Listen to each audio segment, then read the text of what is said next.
Hello. Just wanted to record a short video discussing my love for William Faulkner and why I think, maybe my favourite American novelist. Not my favourite American writer, because my favourite American writer is William Burroughs, obviously. But yes, I want to talk about William Faulkner because I was rereading The Sound of the Fury, and it is so fucking good. It is like, it's the best. It's the best. And it just kind of reminded me of like when I kind of first read it when I was just a stupid teenager trying to find the most difficult book ever. That first chapter of The Sound of the Fury with Luster and the golf balls, and so if you don't know, The Sound of the Fury follows the lives of the Compson family through various generations, and it's narrated from a different characters and different chapters. That's a Faulkner trademark. But the first chapter is narrated from the perspective of a mentally handicapped man, and he has no understanding of the past, the future, the present. His flashbacks happen mid-sentence, and it's just this amazing torrent of words. And reading Faulkner, for me, I've always thought it's like diving into a thicket. You know, you see bits of light occasionally, but a lot of the times it can be difficult to tell where you are, what you're doing, whatever. But it's very easy to get carried away with the physicality of his prose, and I think that's the best thing about him, because Faulkner, he kind of has a Hemingway sort of manliness to him. Although I don't know if they met, but if they met, Hemingway would have probably slapped Faulkner, because Faulkner just has these endless sentences that build. He has a great understanding of the rhythmic kind of notions of kind of language, kind of application, and he knows that if you want to build something up, you just, it's just so good. I wanted to read a little bit from Absalom to illustrate this. Give me a second. I saw what had happened to Ellen, my sister. I saw her almost a recluse, watching those two doomed children growing up to whom she was helpless to save. I saw the price which she had paid for that house and that pride. I saw the notes of hand on pride and contentment and peace, and all to which she had put her signature when she walked into the church that night begin to fall due to succession. I saw Judith's marriage forbidden without rhyme or reason or shadow of excuse. I saw Ellen die with only me, a child, to turn and to ask to protect her remaining child. I saw Henry repudiate his home and birthright and then return and practically fling the bloody corpse of his sister's sweetheart at the hem of her wedding gown. I saw that man return, the evil source and head which had outlasted all its victims, who had created two children not only to destroy one another and his own line, but my line as well. Yet I agreed to marry him. And it's just, sorry for the reading, could have been better, but the point is that his books are almost like lapping waves or something. It builds and builds and builds, and you don't always know what's happening, but it does carry a great energy to it.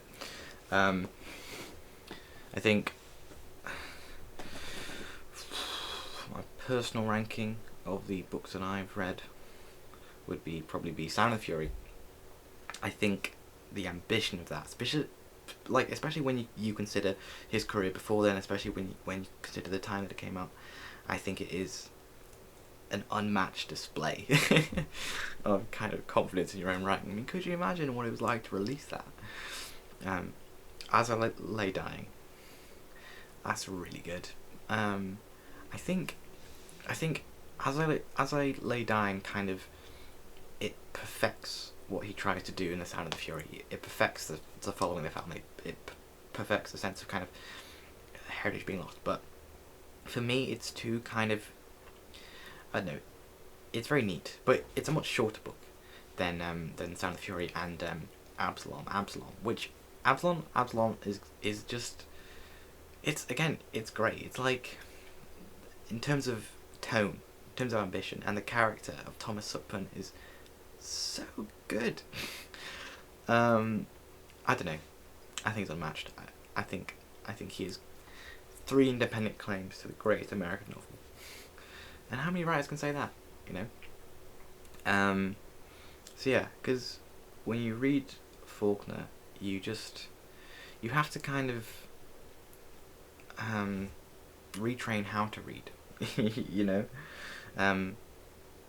When I read him, I prefer to get swept away into the tide of words and pay attention to what they mean after. But if you're someone that kind of, you know, goes through sentence by sentence by sentence, I think it's going to be frustrating.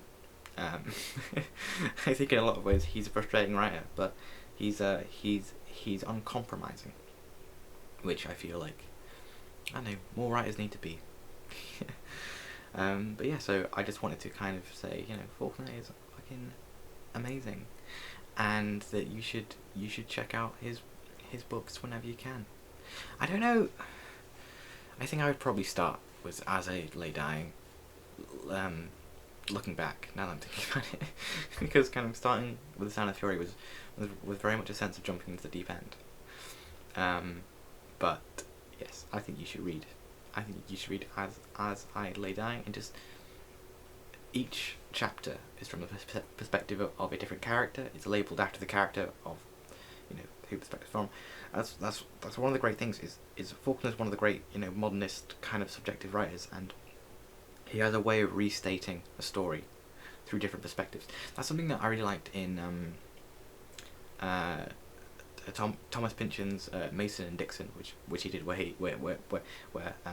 depending on the narrator, the story would change, you know, and depending on who you're telling it to, it would change, and depending on the tone of their experiences, and it's just a really interesting way to tell a story, because our experience of life cannot help but be, you know, fragmentary. You know, what we have is our own experience, but our experience, you know, kind of the scheme of things is such a small, narrow kind of way of viewing the world that I think one of the I like Victorian novelists. I do, but this idea of like the kind of impassive, you know, omniscient narrator and stuff isn't necessarily as reflective of the experience of living as kind of having kind of more jagged, multiple voices, all that stuff, because life is rough and jagged and best viewed, I don't know, from